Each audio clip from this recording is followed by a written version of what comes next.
छिनमा उड़ा गे रे चिरै पाखी, सुरतामा रहिबे मोर साखी।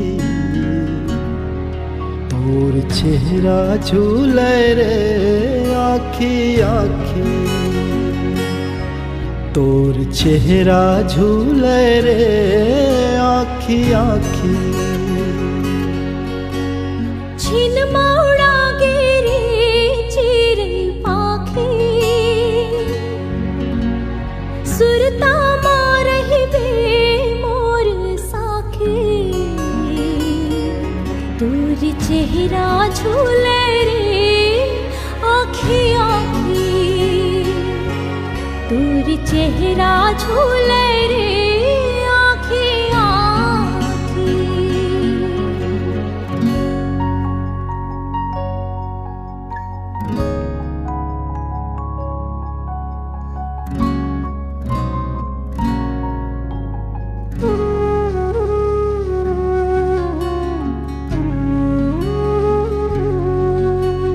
हंसिया ठिठोली के तूने ताना बाना, काबर संग लाते छोड़े रे संग रहे से जाना।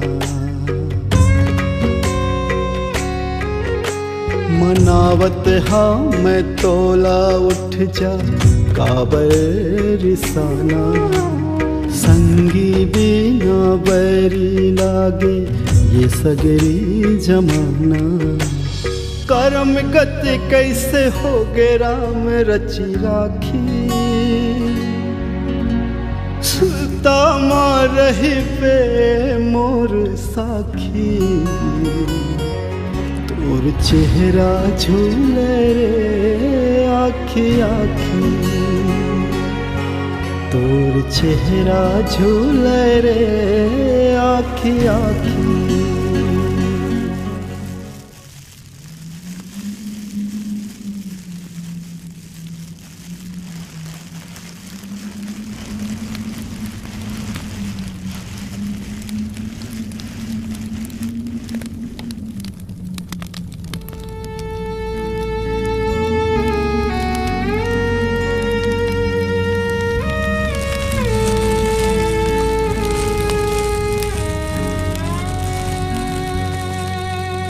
सुरता लहुट लहुट आवे जैसे किंदरे भौरा।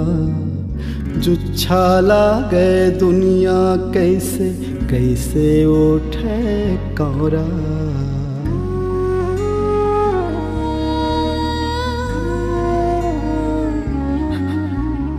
माटी माँ कैसे मिलही रचे जे मूर्तिया।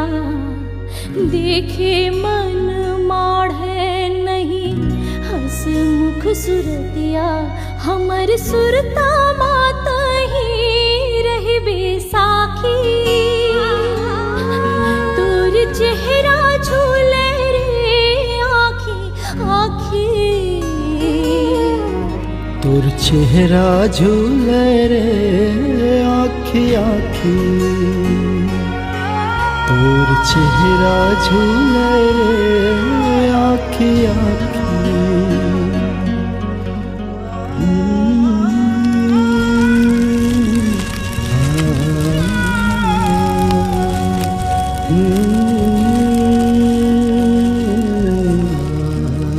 तोला का लगते गोपाल, हमार दोस्ती कब तक रही?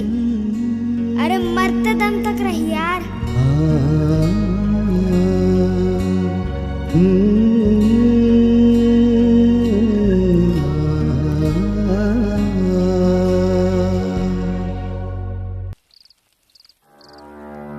एला काली पड़वे और तोला मोर कसम है अगर आज खोलेस तब।